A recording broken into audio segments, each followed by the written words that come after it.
Welcome back to the Stimulating Stuff Podcast. I'm your host, Rich Vogel, and I can't believe it's October already. My goodness, this year is going so fast, but I'm excited for October because the Phillies are in the playoffs. I'm not going to talk about sports to you guys, not today anyway. I've got an interesting episode for you. I'm going to keep it short.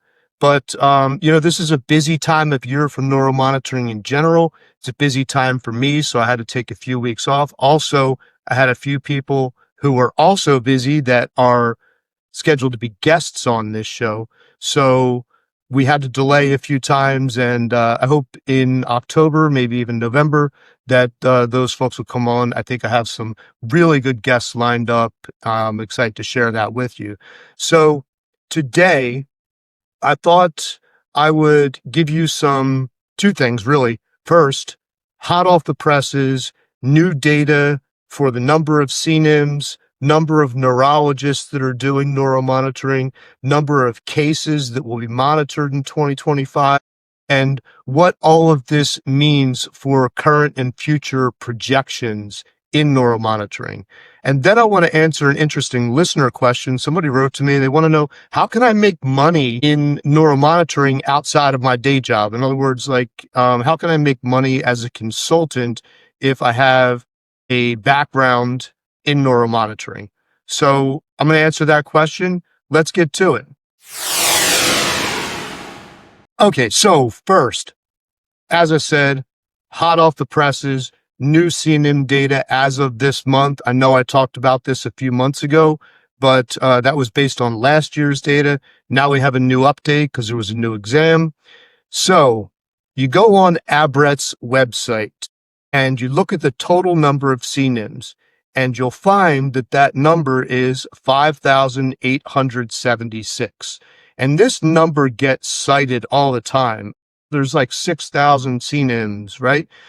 But that's not accurate. That is the total number of people who have ever been certified. It also includes people who have expired. So how many people have been CNIM certified at some point and then allowed their certification to expire? The answer to that question is 1,493. So a lot of people have been certified and then let it expire. There's a lot of reasons why that happens. Sometimes, for the most part, people leave the field. There are some people who retire. Some of them choose to keep their CNIM and they show up as emeritus. And some people just, they move up and out of the clinical world and they have no reason to maintain the certification. So they let it lapse. So if you take those two numbers and do some easy math, what you find is that currently, as of today's date, we're in the beginning of October now, there are 4,383 currently certified CNIM technologists. 4,383 as of October 2025. So in looking through these data, one of the observations that I made is that we're still seeing record high CNIM expirations. What do I mean by that? It's basically the number of people who let their CNIM expire each year. So in 2023 and 2024, we averaged about 150 expired CNIMs per year, which is double the number that we were seeing in the 5 years leading up to COVID. So we've definitely seen an uptick in the number of expirations. And that's consistent with what I hear all the time from the field. And I talk to people all over the country all the time. And one thing that I consistently hear is that we're seeing record high attrition in this field, meaning people leaving the field entirely and going to pursue something else. Now, this phenomenon is generally observed among people who are new to this field, but we're also seeing people go through career pivots and moving away from neuromonitoring. So I'm going to tie all of this back in together in a few minutes, but that's the CNIM data for right now, for today. What about neurologists? This is actually a really tough one. So, and I've done a lot of research on this, but what I keep coming back to is that there are approximately 350 neuromonitoring trained neurologists out there. And I'm being super generous with that number. And what I mean is that these are people who are actively doing neuromonitoring. So first, this is obviously only in the US, and it's based in large part on the number of people who build a neuromonitoring code in the last year. But that doesn't mean they're full-time doing neuromonitoring. So I want to put this into context for you. In 2009, the American Academy of Neurology, or the AAN, they did a survey of the neurologist members of that society. And they found that approximately 8.5% of respondents to that survey were performing neuromonitoring as part of their work as a neurologist. And they also reported that the median case volume was 2 cases per month for those neurologists. Okay, so that's 2009 American Academy of Neurology. Now, in case you've forgotten what median means as opposed to like the mean, which is the average, think of it like this. So I said there's 350 neurologists doing neuromonitoring in the US. Let's just use that number for a second. Let's say I track down all 350 neurologists and I look at the number of cases that each one of them monitors in a month. So I have 350 numbers, right? Each number represents a number of cases that the neurologist monitored in a month. And then I'm going to take those numbers and I'm going to put them in an Excel spreadsheet and I'm going to sort from smallest to largest. And the median is essentially the midpoint between the lowest and the highest. And it means that for any given neurologist, the number of cases they monitor in a month is equally probable to fall either above or below that midpoint. The AAN 2009 said that number is 2 cases per month. Okay, so that was 2009, which is like a century ago in neuromonitoring. Technically still this century, but nonetheless, is there anything more recent? The answer is yes, but not really. So in 2019 or 2020, I can't remember which it was, the American Clinical Neurophysiology Society, or ACNS, did a gap analysis or a needs assessment. And a gap analysis is simply, is there a gap between the needs of the market and what you're capable of delivering in an effort to meet those needs? And in this gap analysis, they actually cited the same numbers from 2009, saying that 8.5% of all neurologists in the US do neuromonitoring as part of their job function. What does that mean? Okay, so it's not difficult to figure out the number of neurologists in the United States. And currently, and this is as of 2024 end of year, because this is verified data, there's 21,090 US neurologists. So let's just call it 21,000 neurologists. 8.5% of that is 1,792 neurologists doing neuromonitoring. Okay.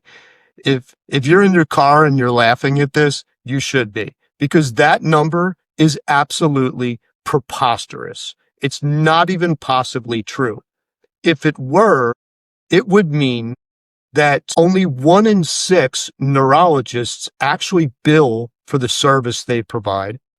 It would also mean that there's absolutely no reason ever why a neurologist would monitor more than 2 cases or 3 cases in a single day. Why do I say that? Let's start with a few assumptions. Assumption number 1 is there's approximately 950,000 cases monitored in the US in 2025. I'm going to come back to why I say that number, but for easy math, let's reduce it to 900,000. Say 900,000 cases monitored in the US in 2025. There's 260 work days in a year. Now, I know that some people work calls, so they work more. Some people take vacations, but it all averages out 260 work days. And then let's assume that the number of neurologists doing neuromonitoring is what the AAN and the ACNS say it is, which is 1,792. And if you work backwards from there for simple math, it means that on average, neurologists are monitoring 2 cases per day. We know that's not true, not even remotely true. So how many people are doing this full time? Well, there's no hard numbers on this, but I think the numbers are closer to about 250, 200, somewhere in there, maybe even 300, but that's being super generous. But we get closer to 350 when we start to include the part-timers and the super low volume clinicians who do monitor 1 to 2 cases per month at most. So, as I said, I'll tie this back in a few minutes, but let's get to the case data. And I should go back and I should simply say that, at least in the outsourced contracted setting, I think it's reasonable to say that that number that gets monitored per day by a neurologist is anywhere from 8 to 16 cases, probably maybe an average of 10 per day. So far above 2, right? Okay. So let's look at the monitoring data. I mentioned a few minutes ago, there's approximately 950,000 cases in the US, but let's start with a base of 900,000 cases in the US, because this does not include surgeon-directed monitoring. And we know this happens a lot in ENT surgery, for example, when they use Medtronic's NIM or Neurovision's Nirvana or something similar. There's several surgeon-directed systems out there in ENT, and they get used with really high frequency in that space. And then you have spine. And I think there's probably around 50,000 cases in the US that go without neurologist oversight for one reason or another. And I'll come back to that. But let's start there. Let's say 900,000 cases in the US in 2025. What does the historical growth rate look like? So over the past 10 years, neuromonitoring case volumes have averaged about 5% year-over-year growth. And there's an interesting phenomenon. It's mostly applied to finance, but it works anywhere. I think it's called the rule of 72, which means that if you have something that grows 7.2% year over year, whatever your starting rate is going to double in 10 years. So that's your doubling rate. So we're below that. We're not doubling every 10 years, but we're kind of close to that historically.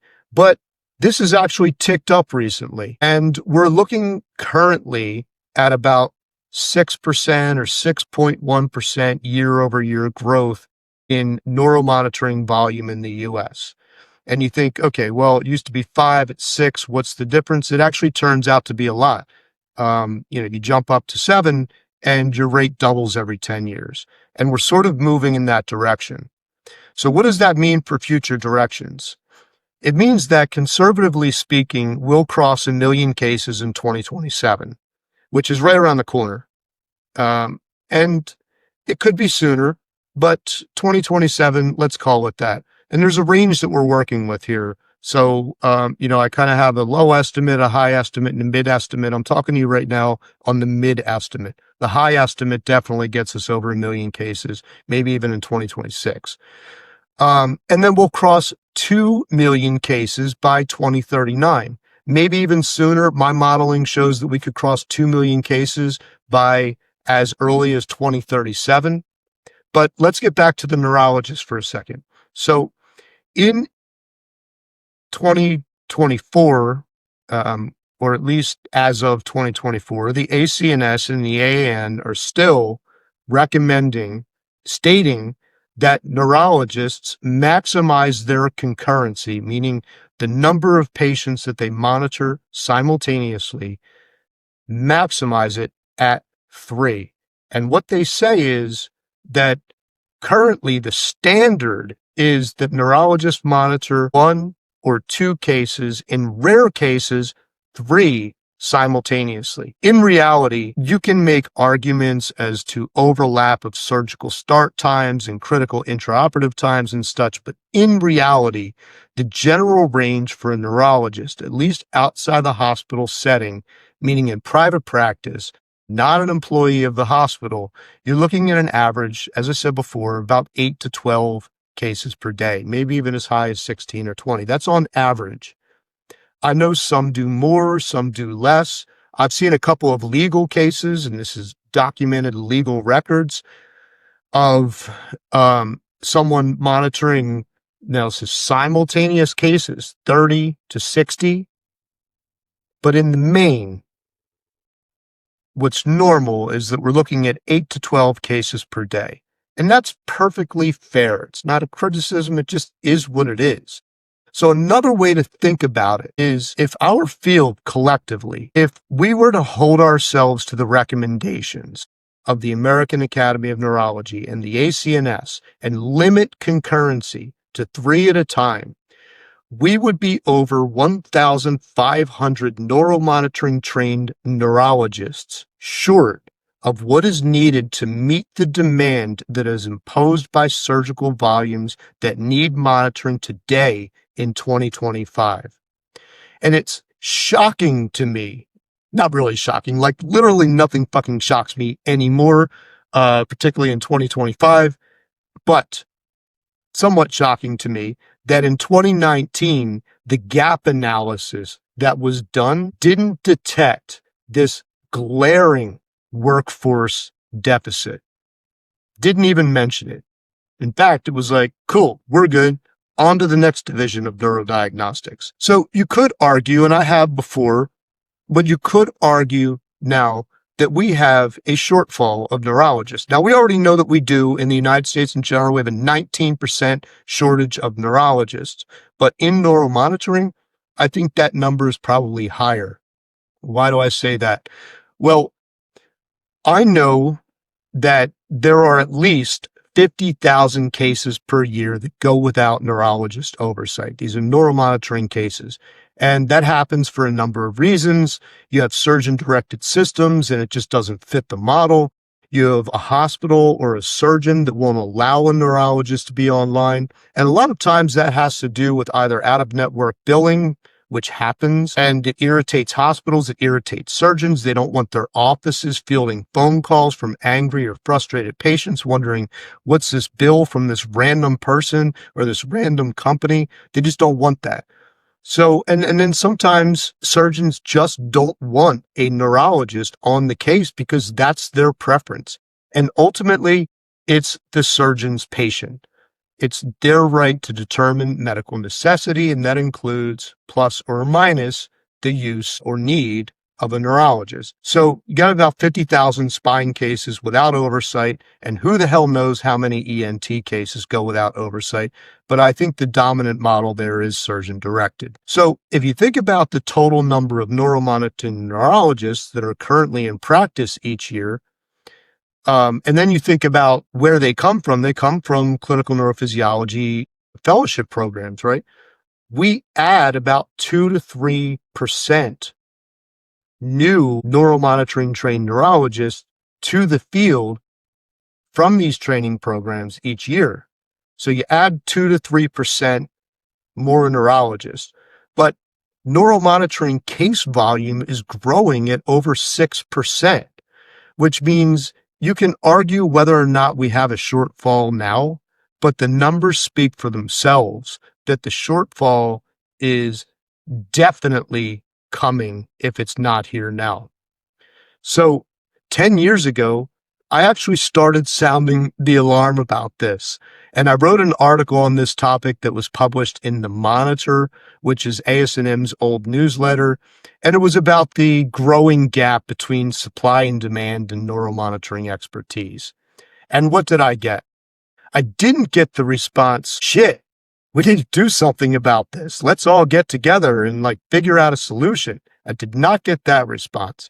I got the response of criticism because of this radical perception that I was undermining the neurology field. And that's just not true. It's not true at all. I say this all the time. Many of my good friends are neurologists and I work with them all the time. I have no intention of criticizing people or undermining them. When I say stuff like this out loud, I'm saying it because we have a problem and we need to work on it, right? So what I was doing was looking out for the best interest of patients to ensure coverage for safety reasons and for the integrity of our profession. But unfortunately, my quote unquote sounding of the alarm, it fell on deaf ears. And, you know, I think every time I raise an alarm, it falls on deaf ears. And then I sit back and I watch and I'm like, okay, look at everybody getting together to try to put out this fire that we could have handled proactively, but we're just not in a proactive field, unfortunately. So it fell on deaf ears. And, the ears that were listening assumed that I was being unnecessarily critical or undermining people. I wasn't, but I know what wasn't done. And that's something about the problem. So here we are in 2025, we've got 50,000 surgeries monitored in spine without any neurologist oversight. Maybe a total of 100,000 cases if you throw in ENT. Nobody knows. But the question is, what's that number going to be in 10 years? I think it's hard to tell. But based on current numbers and including the idea that neurologists monitor about 10 patients per day on average, I'm expecting a shortfall of 500 IONM trained neurologists by 2035. And that's including graduation rates. That's taking into account the fact that we will be adding 2 to 3% new neuromonitoring trained neurologists to the pool, to the workforce pool over the next 10 years. We will still be 500 neurologists short. I'll tell you what, if you're watching this on YouTube, download it, save it, make yourself a reminder in 10 years to look this up and see if I'm right. Hold me accountable. But I'm telling you, we are heading in this direction and nobody is doing anything about it to my knowledge. Maybe they are and they're not telling me. I'm not the most important person in the world. I'm not filled in on everything that's going on all the time. So maybe I'm wrong, but all signs, and I talk to people in this field all across the country, all around the world, all the time. All signs point to workforce shortage coming at every level in neuromonitoring.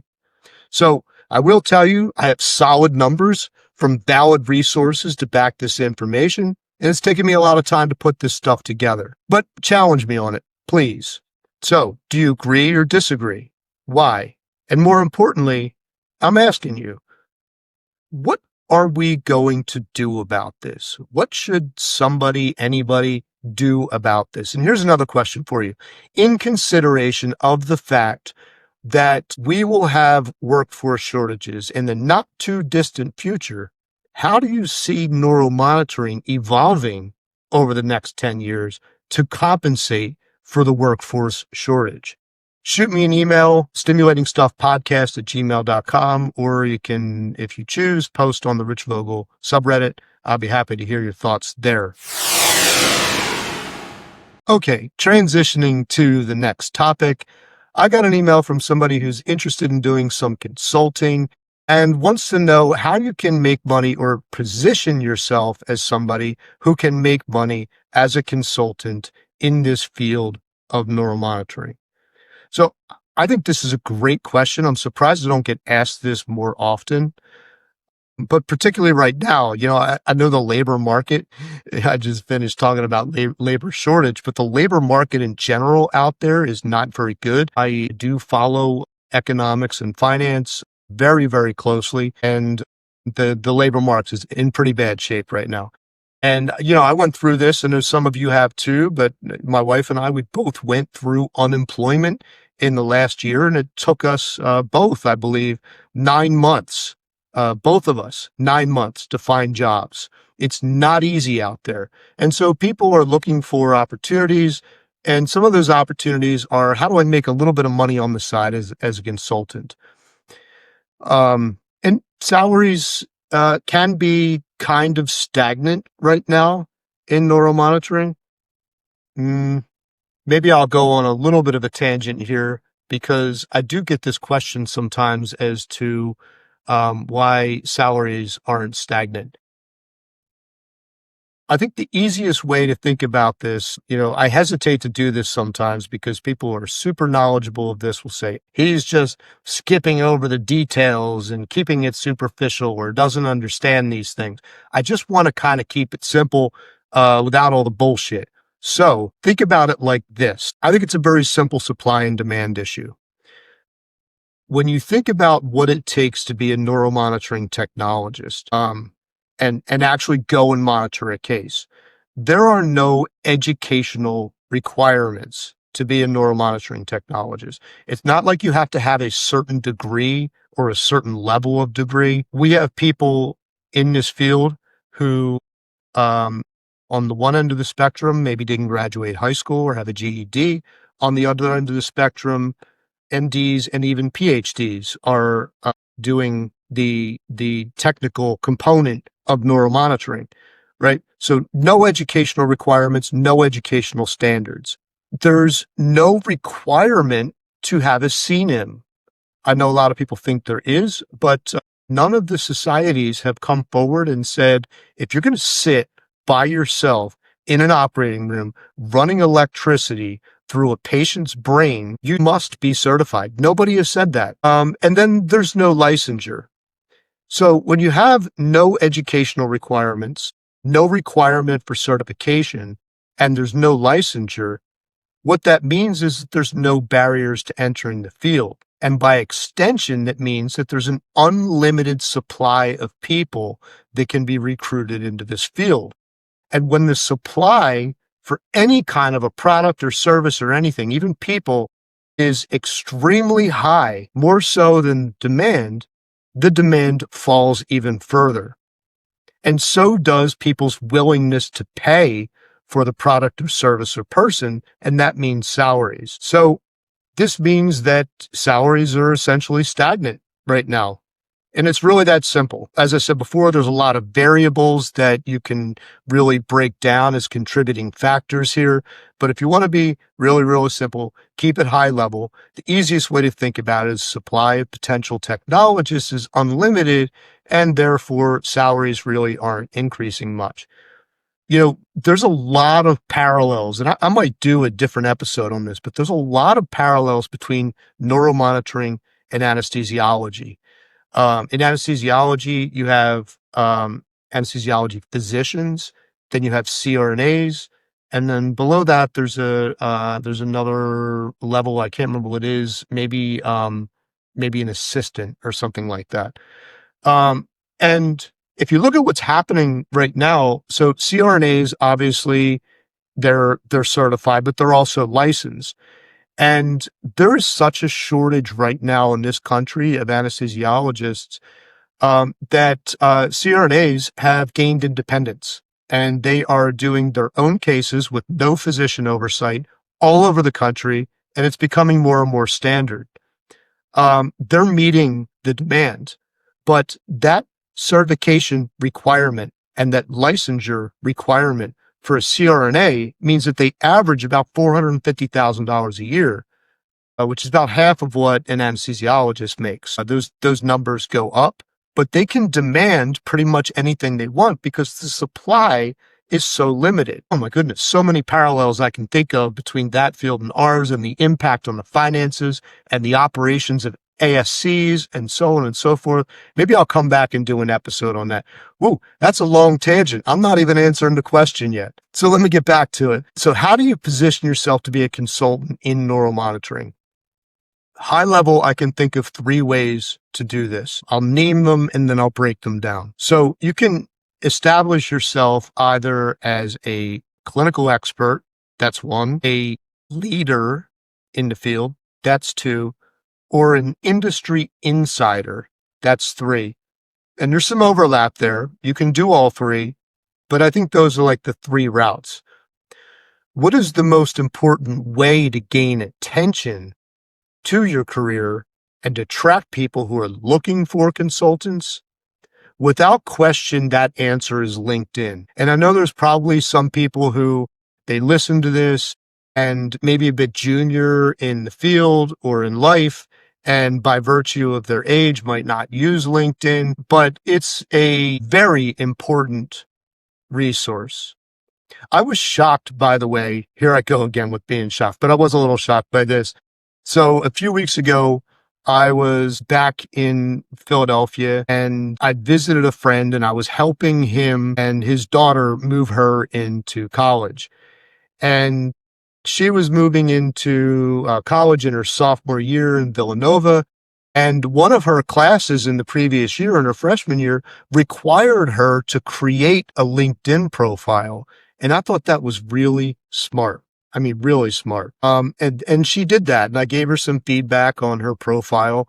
But why is LinkedIn important? Because basically everybody's on there. It is a professional networking site, and it's where people who are looking for consultants go to look. So LinkedIn presence matters. We'll come back to that, but let's talk about a few opportunities that you can use to make money. I think the first is through education and speaking engagements, and this is really about being that clinical expert.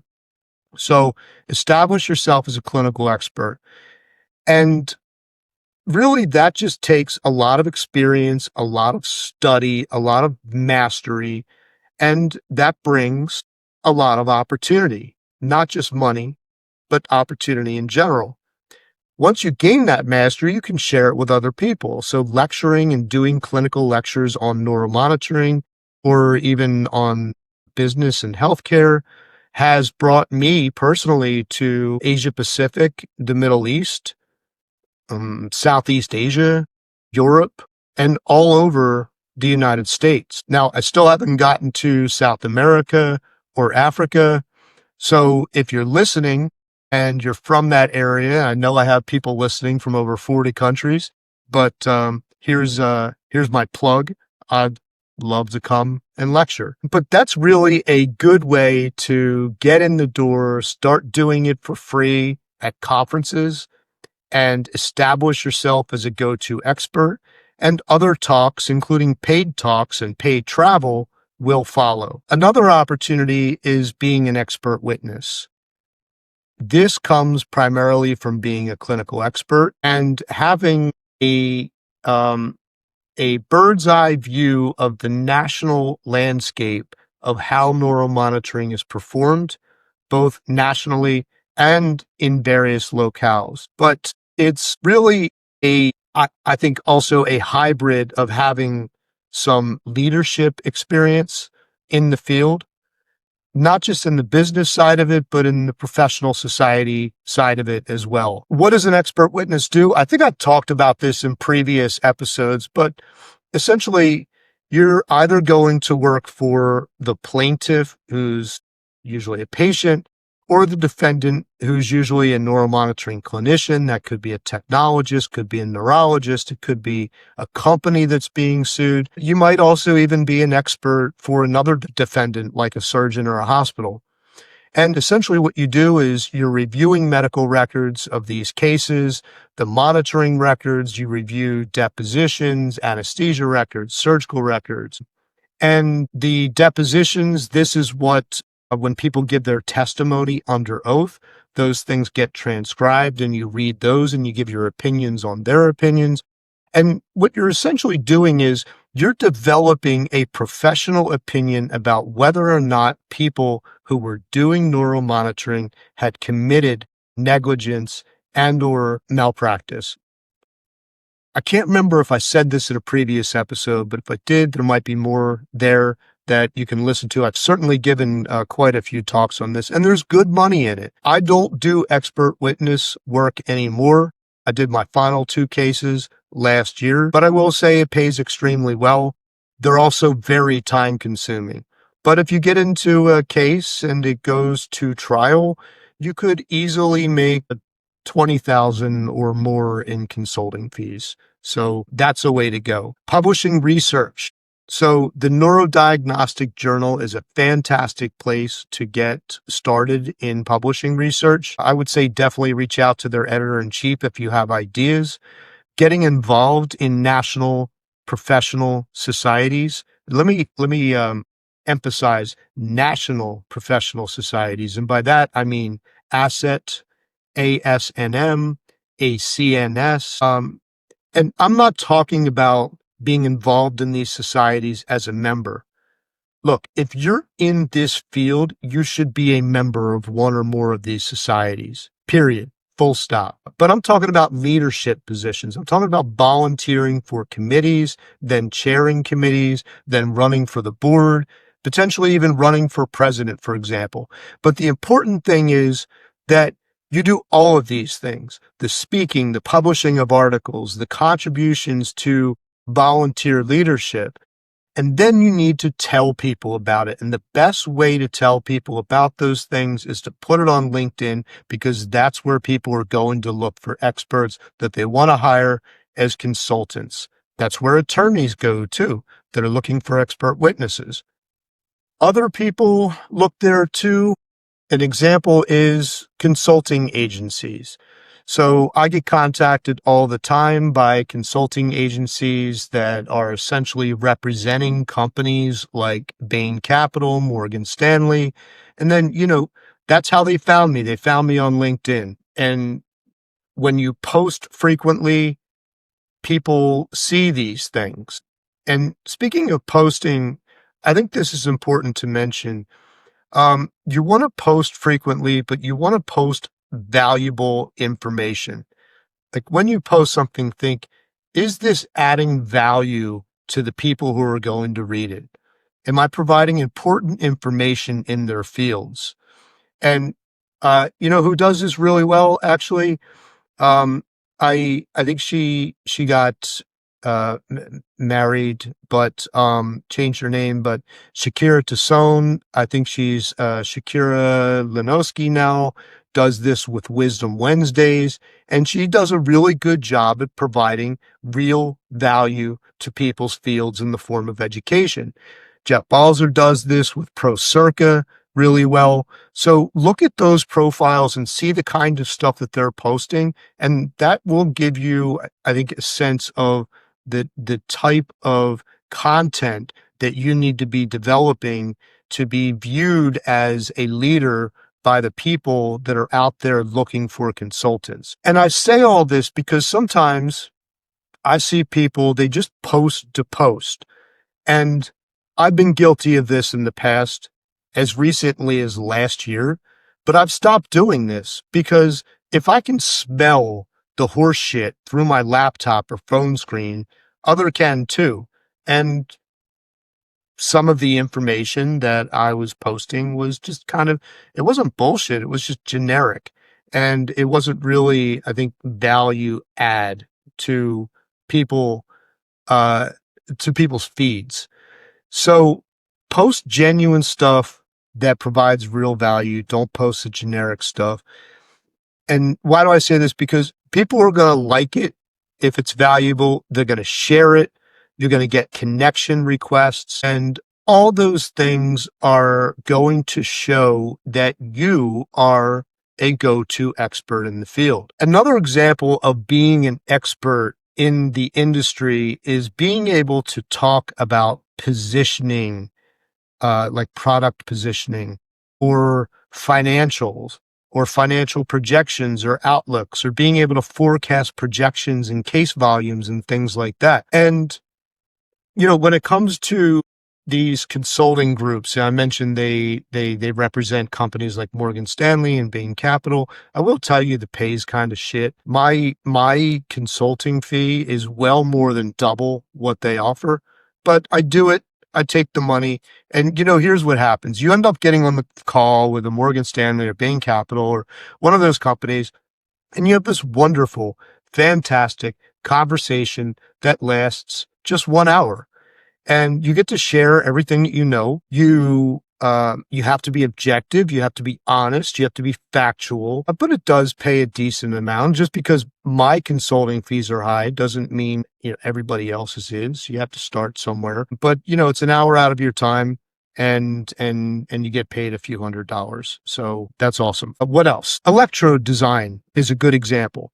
So in one of my previous episodes, Jess Barley and Leah Hansen, they were talking about the Guardian needle electrode from Rhythm Link. My understanding is that Jess and her team, they had this idea for this electrode and they brought it to Rhythm Link to help make it happen. So, if you have an idea, bring it to a company, work on it together, and hopefully you'll get some royalties out of it. Definitely sign an NDA, non-disclosure agreement first to make sure that, you're not going to get your ideas stolen. This has happened to me in the past. I've shown up trade shows at, ASNM, ACNS, ISIN, and I walk through the exhibit hall and I walk up to a table and I see something that's brand new and I'm like, fuck. Like, I told them about this last year and shame on me. Shame on me. I should have protected my idea. But there's nothing new here. We're going back quite a few years. And since I mentioned Rhythm Link a few minutes ago, they're definitely not the ones I'm talking about. So, just set that aside for a minute. But anyway, you can get royalties out of it and you get a piece of every sale. So, protect your idea, bring it to one of the device or electrode manufacturers, share your idea, work on it together, and then you'll have some long-term, maybe you'll get a check every quarter in the mail, which is nice. You can also write books is another way to do it. I think about Faisal Jahangiri, Scott Davis, many others, Morella Simon have done this. There's a bunch of people. And honestly, I don't know if there's any money in this or not, to be honest, but I think you'd have to ask them. I think probably the best way to go about writing a book is to be the editor of a book because you're just doing the organizing of the content. Everybody else is doing the writing. But, I just don't know. Like if I took a year off of work and I wrote a book on neuromonitoring and I published it, I don't know, given the number of people who work in neuromonitoring and the level of interest and the amount of money that people actually have to spend to purchase a book and the amount of time that would go into the writing, I'm just not sure if the ROI or return on my time investment is there. In fact, I'm sure it wouldn't be, but it might be for other people. And it's an opportunity worth exploring anyway. So how do you become a consultant in this field? You got to establish presence. You got to establish yourself as an expert. And people need to see or know that your name is synonymous with expertise in some aspect of neuromonitoring. And the broader and deeper that some aspect is, the better. If you can speak to the business side, to the clinical side, and not just from your little bubble of whatever company it is that you work for in this, but speaking on a macro perspective, the more valuable you are as a consultant and the more likely you are to be contacted and engaged for that purpose. So to summarize, do a lot and put it on LinkedIn, I think is the best way to summarize it. Be genuine, gather lots of followers or connections, and the consulting gigs will come and so will the money. Okay, that's it for today. Thank you so much for listening. Feel free to reach out to me, send your questions, comments, and any weird shit you want. I'll take it. I might not respond to it, but I do like looking at weird stuff. Send it to stimulatingstuffpodcast@gmail.com or drop it on the Rich Vogel subreddit. I always love hearing from you. Again, thank you so much for listening. I've got some great guests lined up. I hope you'll keep listening. I'm Rich Vogel, and that was Stimulating Stuff.